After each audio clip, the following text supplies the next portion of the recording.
Hey there, everyone. Joseph here, coach of the Minnesota Eon Twins of the Reddit Battle League. Hello, fellow coaches, and anyone else who might be watching. This is our Week 2 team analysis and battle recap. So today I'm going to go over just the teams, the Glasgow Glalies and the Minnesota Eon Twins team that I brought, as well as do a post-com of our game replay, the match that happened on Sunday. So some of you might already know the outcome. Don't spoil it for anyone who doesn't. If you want to just watch the battle, I'll put a little note in the description of this video, and you can just click ahead to that time point in the video. If you want to hear a little bit about the team that I brought and what I thought about the Glasgow Glalies and Murray's team, stick around for a little bit. It might get a little rambly. I'm just going to kind of do this on the fly and kind of talk about what I thought, what my thoughts are now, I guess, since I didn't really write anything down ahead of time. And then the team that I brought, and yeah, we'll get into it. This is the Glasgow Glalies, our Week 2 opponent. Both teams, the Minnesota Eon Twins and the Glalies, are coming in at 0-1 off of Week 1 losses.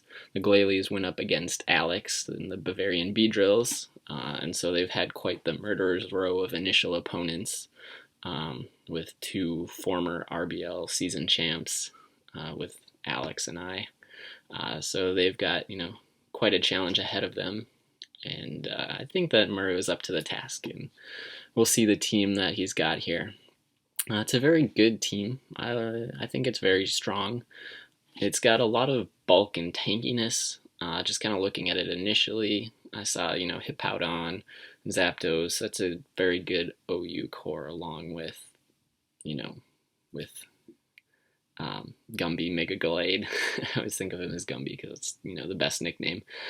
But they pretty well cover each other's weaknesses. It's really bulky, with Hippowdon's one of my favorite kind of walls. It's got great HP, good defense, good special defense, good attack, actually, great attack. It's really nice to hit hard with your wall. It's kind of nice in that way. And the same is with Zapdos. And they're not like the perfect walls that are going to shut everything down.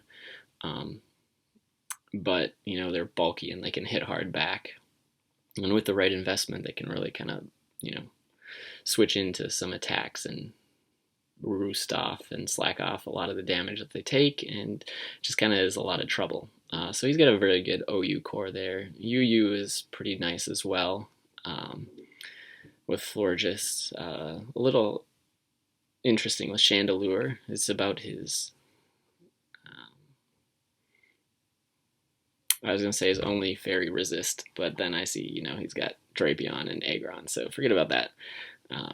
But it's a good mon. It's one of my favorites. Florges for the fairies. Swampert was just picked up by him as a free agent. He dropped Yanmega, so a little bit more bulky over speedy offensive. Gets him a little bit less of a weakness to Stealth Rocks, which is always nice in the league, because Stealth Rocks are always going to come, almost always going to come. And he also gets a Rock Setter, Scald User, some more defensive bulk in that way. And then the rest of his picks, Sceptile for a little bit of Sceptile. Oh, Sceptile. Oh, Sceptile for a little bit of speed. Aggron is just great and shouldn't be in NU because it's awesome. Or are you? What is it? Are you NU? I don't know, but it's great. Whatever tier it's in. I'm not big on Smogon and the tiers. I just can't pronounce anything today. Cloudster I had one of the seasons, and it's actually really impressively strong. It's a little slow, but slap an Assault Vest or Choice Scarf or Choice Specs on it, and it can do some damage and take some hits decently well. Crogonal, the spinner that's really bad at its job, but it's there. It's also fast and has ice type attacks, but it's not going to do very well against my team with Mega Scissor or just regular Scissor, because its defenses are pretty poor, and a Bullet Punch is basically going to take it out. He's got Fracture, which I think is an interesting pick at the end there in NU. It's, not as strong as Haxorus, but with an Eviolite and a couple Dragon Dances, it can take some hits and dish out a ton of damage. It gets a speed and attack way up there. And then Drapion is obviously a great pick. it can be very threatening and very bulky, tanky, fast as well with a base 95 speed, lots of attack. It can set up. It's got some great moves and knockoff and toxic spikes. So overall, I think he's got a good team. But looking at my matchup, I felt pretty good about this one just because um, I've got some good answers to some of his walls. Victini does a really good job just with the coverage moves that it gets without Florges coming. If Florges doesn't come, or if I can take care of Florges with Scissor, my Hydreigon can do a ton of damage to this team. So that's something I'll be looking for in the team building. And just if I can figure out ways to kind of whittle down both his Hippowdon and Zapdos a little bit, and maybe if Aggron, if it's brought, I can actually do a lot of damage with Crobat as well. So there's a few things that I can do there. I'll get my mouse out of the way here. I feel a little bit better building for this than I did week 1 for Mr. Sir Grape. He had a great team to countermine this. I have a little bit better chance, I feel like, to deal with. And so we'll go into the team that I built. So hopping over to Showdown here, where I built the team and we actually battle on Showdown. This week I'm actually bringing the cool kid for the first time. He didn't come week 1, and he's showing up week 2, bringing all of the power and coolness and badassery that Scissor has. Obviously the best Gen 2 Pokemon. Espeon's pretty cool, so is Kingdra. Tyranitar's out there. Houndoom. Oh, okay, there's a lot of cool ones in Gen 2. That's what's my favorite, I guess. Quagsire is awesome as well.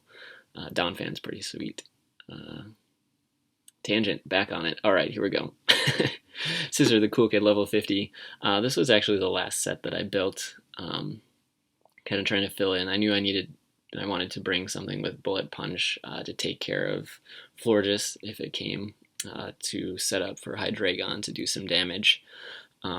I had U-turn on here for a while. I switched to Bug Bite just to get a lot of damage. I didn't feel like I was going to be doing a lot of turning here. Also, I didn't want to defog to get off rocks because he doesn't really have a spinner, and so he would have to defog rocks away. There's also a point. So I didn't want to be doing a lot of Volt turning or U-turning in this battle because I figured that rocks would probably be up on both sides most likely. That's just jumping ahead that I didn't bring Donphan. But so I went Bug Bite over U-turn on then Swords Dance and Roost. The key to this set is that I set up an Adamant with enough HP and defense investment so that when I Mega Scissor, I can actually take on Hippowdon even if it has Fire Fang. I take like 47% max, can kind of roost it off or get off a Swords Dance on a Slack Off and start to do a lot of damage to it. Just set up to just kind of punch some holes in his team. This was actually a really interesting set to build because I was going back and forth between Adamant and Impish, and actually if I ran Adamant with this set, I got 2 more points in attack than if I ran Impish with lower defense and more attack investment. So that was kind of cool. That's the first time I've actually seen that, and that was just trying to take a little less damage from physical attacks. Because the switch-ins I was expecting was probably something like Hippowdon and maybe Aggron. Aggron doesn't really do much unless it has Fire Punch. And potentially, if you brought Swampert, that could kind of wall me pretty well. But Bug Bite does a decent amount, especially after Swords Dance, and I'm pretty sure that I outspeed Swampert. Not 100% on that, but my base is 75 after I Mega Evolve. I'm pretty sure Swampert's lower than that. Anyway, the next set that I have is Pepper, the Victini with the Wise Glasses, Victory Star to get that accuracy boosting. Blue Flare, we brought a special Victini this week, and that's actually going to be really good against his team because he doesn't really have a great special wall. Zapdos can be pretty specially bulky, but it can't take a ton of hits from Victini, and Victini pretty much counters Florges. There's not really a lot that Florges can do to it. Moonblast is resisted, Psyshock is resisted, Hidden Power Fire for Scissor is resisted. He could bring Toxic, but it wouldn't make a ton of sense because I would be switching in Scissor. So really, if he brings Florges, there's not a ton that it can do to Victini, and I can just get off some really powerful Blue Flares or Psyshocks against it. The Grass Knot is key because I'm expecting Swampert or Hippowdon again to be switch-ins, and with, I believe, the timid special attack investment that I have, I cleanly OHKO Swampert. That's not that hard to do when it's 4 times effective, quad effective. And I do like 77 to 90% to a defensively invested Hippowdon. So I've got a really good chance if he brings it in. If I hit it with basically any attack, I can follow it up with a Grass Knot and take out Hippowdon. So really, that's not going to do any damage to me at all. And sorry. So this is going to be a really nice set to have along. It does a good job against his team. It doesn't fear Gallade too much unless it has knockoff. A Scarfed, like, I guess Scarf Chandelure can do a little bit of damage to it. I don't think Shadow Ball will knock it out, but I can't do much back to it besides my own Shadow Ball. And yeah, Shadow Ball from a Chandelure is not going to feel nice. But that's why we have Catastrophe, because it pretty much hard counters Chandelure.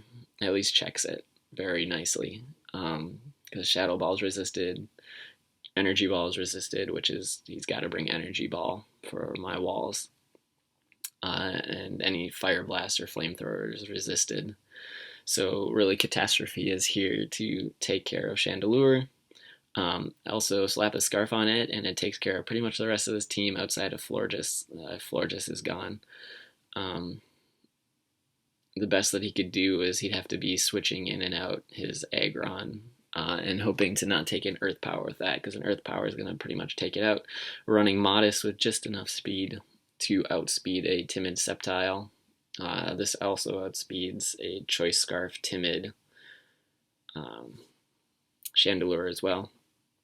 At least I'm pretty sure that's what I did. It's got to be. Otherwise, that would be a really stupid set. And I'm pretty sure I checked for that quite a few times. And that gives us some extra HP investment that we can, take some more bulk, take some hits or Stealth Rock a little bit better. A combination of the two, since Stealth Rock always does, the same percentage otherwise. So yeah, this is going to be a really awesome set if we can get rid of Florges, or if he doesn't bring Florges. So we'll be looking for that and get Catastrophe in, start doing some damage, wrecking some lives, dropping Dracos, all that good stuff. Our first real wall here in this battle is going to be Tonic, our Vaporeon, again bringing a defensive variant, so there's kind of a bulky, tanky thing. Scald, Wish, Protect, Heal Bell, pretty normal set. Yeah, not a lot to say about it. I can take hits from Gallade decently well, not perfectly, but it's going to fear the Scald a little bit, unless it has, I don't even know if it gets any sort of, I guess, aromatherapy from Florges could, heal burns, or if it subs up, I still don't think sub is, it's still have enough power in Vaporeon to break a sub, so you can't just sit there and sub on me. So Tonic is here, just kind of pass wishes, heal bell, keep the team healed, take some hits if it needs to, especially, I guess, Hippowdon and Swampert again. I can take some decent hits from and wall decently well. That's kind of what it's here for. Just kind of that general cleric passer, be bulky, do some damage, get some burns, cause some havoc in that way. That's about that. And then the fifth mon here is Rhydon. Is probably the most interesting of all of the ones that I've brought. So Rhydon is coming along to check/counter the Zapdos. So unless it's carrying Hidden Power Water or Hidden Power Grass, it basically can't touch me, and I can do a ton of damage back with Rock Blast and Earthquake. Rock Blast is a 2-hit KO, assuming, 3 hits per turn or per attack. Even with the, Adamant, with the special defense investment, I don't know if it was supposed to be Adamant. But I guess that works. Maybe I think I threw Adamant on there just to make sure it was a 2-hit KO on Zapdos, assuming specially defensive, since he's got tons of other defensive walls. So yeah, this takes that on. He can't hit me with Thunderbolt. Heat Wave is resisted. I take like, I don't know, like 15 to 20% from it or something. With Eviolite and the special defense investment. I can set up Stealth Rocks, hit Rock Blast, Earthquake. I threw Rest on here because I really didn't need another coverage move for his team. And Rest combined with Heal Bell from Tonic, I can potentially keep it alive for a little bit longer, which is always nice. So that's kind of the reasoning for that. And this is really to kind of get rid of that Zapdos. So, the next Mon, Crobat, can do some damage because Zapdos is a really good counter for Crobat. It takes resisted hits from Brave Bird and U-Turn, which are two of the mainly run moves on Crobat. And if you see the rest of my Crobat set, it's a little bit more interesting. The Cross Poison is going to hit the Florges and the Sceptile for super effective damage. That way I don't have to use Brave Bird on those. And hopefully I can pick up KOs that way without taking more hits. We have enough speed to outspeed, I think, a Jolly Mega Gallade. Mega Gallade is base 110. Crobat's obviously base 130, so I just needed a Timid with that much investment. Plug some more into health, so that allows me to hit a few more Brave Birds, and then plug the rest into attack, and I had a few leftovers to bump up the defense and special defense after that, keeping my HP odd for Stealth Rocks. So I take less damage from Stealth Rocks. I skipped over the last 2 points that I wanted to make about this. We have Infiltrator in case he wants to sub up with his Mega Gallade, because sometimes you can run sub bulk up, but this, unless he's got significant health and defense investments, Crobat can OHKO with, stab, invested Brave Bird. I think on the uninvested Gallade, it does like 117 to 130. So a pretty good chunk of damage. And if you invest health, you would invest quite a bit, lose out on some speed, and that would allow, maybe something like Victini to outspeed it. Or he would have to lose some attack, and that might be more likely with a bulk up variant. And then Giga Drain is here to do some, a little bit of extra damage to Swampert and Hippowdon. If he brings it, and kind of help with the healing, so I didn't have to run Roost. Roost is nice, but this is kind of better if I can, get those in, and I can hit him with a Giga Drain, do some damage, get some health in the process. Even uninvested, it's almost a 2-hit KO on Swampert, and it does a pretty sizable chunk to defensive Hippowdon. So it could really do, come in clutch if I need it to. So that's the team. I don't think I have too much else to say about it. If you have any questions, leave them in the comment section. And yeah, those are my just kind of initial rambling thoughts on that. And so let's get into the actual battle. Move my face around here a little bit so we're closer up here. Maybe I'll actually make this a little bit smaller so it fits in here better. There we go. Now we're looking good. Alright, we'll play this slow. So looking at his team, just kind of right away, I'll move this down a little bit. Yeah, that's better. Looking at his team right away, obviously the first thing you notice, there's no Aggron, there's no Florges, so Catastrophe the Hydreigon is going to be cash money, all that gold, going to hit every Draco and destroy the team. Basically every time that I can get Hydreigon in, it gets a kill with the Scarf Modest Draco Meteor. There's really nothing that can, after a little bit of damage, anything is gonna, go down to that, and nothing can switch in and take two. So, yeah, not even an Assault Vest Cloudser wants to take a couple of Modest Dracos from Hydreigon. So that's obviously whenever I can get that in, I'm gonna do it and just get a KO. There's really nothing stopping me from that. There's no priority on, really on his team at all. Shadow Sneak on Mega Gallade is resisted, so that's not doing too much. I don't think it gets Vacuum Wave. If it did, that would be really money and awesome if he brought it. Heat Lit, I don't know, something like that. So yeah, Catastrophe is going to do a lot of damage. I was a little surprised to see Sceptile really doesn't do anything great to my team. I guess it's fast, and it can pack in Power Fire, but really most of my team does pretty well. I guess not. It can take out both of my walls. So in that way, it's pretty good to bring, and it probably will come in clutch. Figure Chandelure is probably Scarfed. Probably especially defensive Zapdos, physically defensive Hippowdon. Yeah, the rest just kind of offensive, probably bulky, maybe Life Orb, maybe Specs or Scarf Clots, or you never really know with those because they don't come a lot. So yeah, let's get into this. I was thinking for leads, I was considering leading off with Catastrophe, but then I thought there's no real point. I might as well just pick my time to get it in. So if I lead off with Victini, I'm probably going to be in a pretty decent spot, just because of the coverage that I have. Unless he brings Scarf Chandelure, at which point straight out into Hydreigon and start dropping Dracos. Otherwise, yeah, Victini is really a no-lose situation. So yeah, let's see how the battle goes. So he lights out with Gloria, the Hippowdon, and I come out with, alright, really slow is really slow. I'm going to go over to slow. I'm bringing up Pepper, Sandstream. I'm thinking a little bit about what he's going to do, and I decide to risk it and go for the Grass Knot. So if he goes for Earthquake, he's probably going to take me out, but he goes for Stealth Rock, so I get a big hit off. Now I'm wondering if he's going to switch out into what? If I should go to Blue Flare, or if I should go for Shadow Ball or Psyshock. Problem with Blue Flare is that he can switch into his Chandelure and get his special attack raise with, Flash Fire and special attack. So I go for Shadow Ball in case that happens, but he brings out Tracy the Zapdos.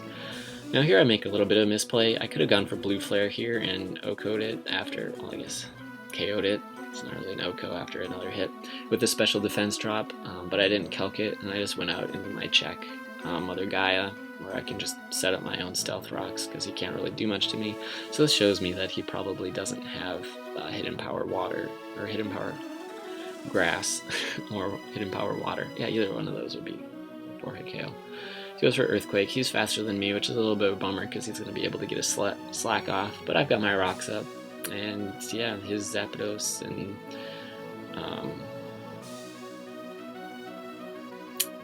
Chandelure are going to be taking damage throughout the match, so that's good on my side. It's kind of what I needed. So we're going a little back and forth of Earthquake, slack off, Earthquake. Just kind of getting this down to a point where I can, maybe do some damage to it in the future. This turn I switch out into Hydreigon because I figure he's going to go to Earthquake. He hasn't shown anything else. Stealth Rocks, Earthquake, slack off. Maybe Fire Fang is kind of what I'm expecting as my last move, as his last move, in case Scissor comes in on it. So here I get to start dropping Dracos. So out comes Sebastian the Clotzer. And here comes the first Draco Meteor. It does a ton of damage, 75%. Easy KO right here. Just go for another Draco, and it misses. Oh, my god, this... Well, just pause it quick, because this killed me when this missed. This is like the one thing that will destroy his team. They're ready in here, ready to get a KO. 90% accurate move, and we missed the second one. This is not 50% accurate. No, it's 90%. We should hit these. Come on, Pokemon. But we missed the second Draco Meteor, and this battle goes from easy mode to challenge mode. Because now Sebastian has taken out Catastrophe with a, Mega Launcher boosted Aura Sphere. We still don't see what his item is, so, he could be Scarfed or Specs or... I don't know, Assault Vest or something. But we go out on Pepper. I'm gonna outspeed him, I think, no matter what. Closter's base 59. It's pretty slow, and I'm like timid, so I'm pretty sure I'd sped him in most cases. Either way, I'd do it anyway. He goes into Gloria here, which is an interesting choice because I've already shown Grass Knot, and the Grass Knot can do at least 83%. I think my calc was it does 70 to 93%, so it's probably a 50% chance, but I'm just gonna go for that. Here I want to find out if he's choice Scarf, so I kept Pepper in because I don't really need Pepper for too much else. I guess I could have it for the Glade, but not a huge deal because I still have a lot of other good checks for Glade. Like Tonic, so I bring out Tonic, and I can go for a Scald here, and here we go, I'm Scalding, and this is like our 6th Scald of the season, and it's still no burns. Not like it mattered that much, but here I've got a choice to make what I switch out into, so I can go out into my Crobat, which isn't going to take a whole lot from any of his attacks. He's probably got Hidden Power Fire, as he does, predicting the Scissor to come in. But now I'm in here and ready to, I can just easily Cross Poison or U-turn. I decide to not take a whole lot of rocks damage, try and get some more, just general damage off and go for the Cross Poison. Interesting switch into Glade here, because if I had gone for the Brave Bird, this would be gone. Either way, it's a 2-hit KO with Cross Poison, even after he Mega Evolves and gets a little bit of a defense boost. I go for Brave Bird here just to be sure, and the minimal amount of recoil that I take isn't going to do a whole lot. But I just wanted to make sure I didn't miscalc that, because I know Brave Bird's going to KO. So here he goes out in the Chandelure, being Scarfed, so I don't really want to take a hit, because I kind of need this to take on the Sceptile. So I can go out into Tonic the Vaporeon. I take an Energy Ball, which is a good play on his part. No real reason to, go out into Crobat here, even though I could, because he's probably expecting that. So, do I? I don't think so. I think I'm pretty sure I just go for a Scald. Yeah, because I don't need this anymore. Everything else will KO Tonic. So there's no reason to switch out. Again, another Scald. It's number 7, no burns. Here we go for another one. I think this is number 8 of the season. Burn? No burns. One of these days. You're saving him up, Tonic. Get it. So he's just kind of roosting up on me here. That's okay, because I just go into Gaia. Mother Gaia after he knocks out Tonic. And he is at, 43% here, 49 after leftovers. So I can KO with a Rock Blast, provided I get 3 hits. He's already indicated that he probably doesn't have a hidden power for me. But he decides to switch out, which is fine for me. Rock Blast is going to be an easy 2-hit KO on Sceptile. It doesn't have a lot of HP investment.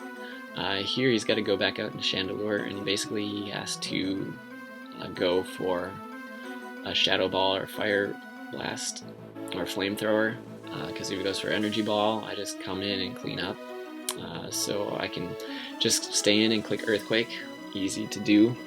He's going to come in now with Tracy, take rocks damage. Again, the super effective rocks on your Defogger, potential Defogger, is not the best. So both his Defogger and his Spinner are weak to rocks, which is kind of a weakness of his team I didn't point out earlier.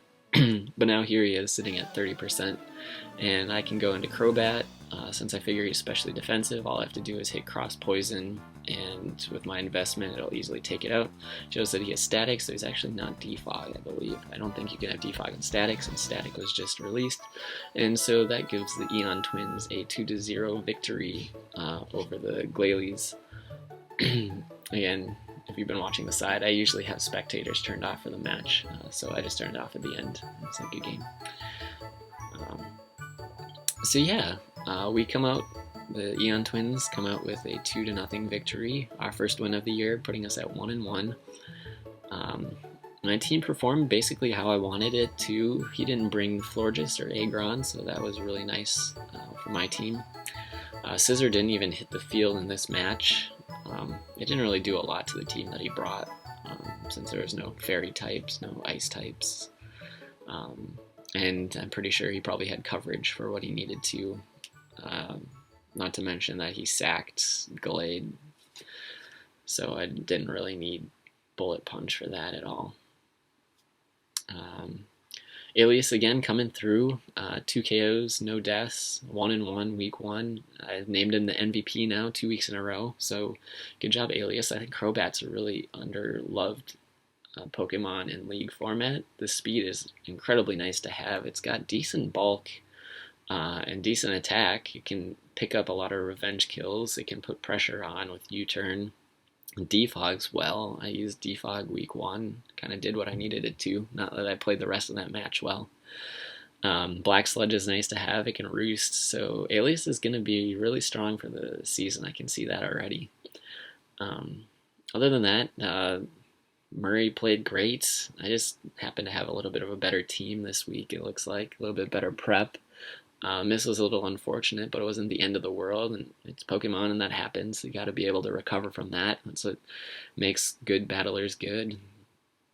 They can deal with stuff like that, and so a lot of it comes down to prep too. Sometimes hacks are gonna destroy you, and you can't come back from that. But I always try to be in that mindset that there's got to be plays that you can make to try and bring it back. Of course, if the other person's a good player, they're just going to take advantage of that, and you won't be able to come back. Little mini rant. Not even. But yeah, it was a lot of fun to have that battle. Let me know what you thought of it. I'm going to be signing off here. Week 3, we go up against Alex and the Bavarian Beedrills, an old foe, almost rival, if we can call each other rivals. We faced off a lot in season playoffs. I finally gotten to beat him a couple times. So I think it's going to be a really good match.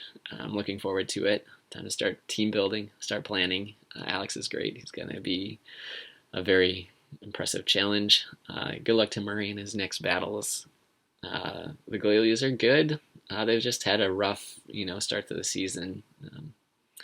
They had to take on Alex week 1. Now I have to take on Alex week 3, and it'll be interesting. They go on to take on the Carolina Pyroars next, which were my week 1 opponent. So that's not getting too much easier. But I have faith that it'll be a good battle for them.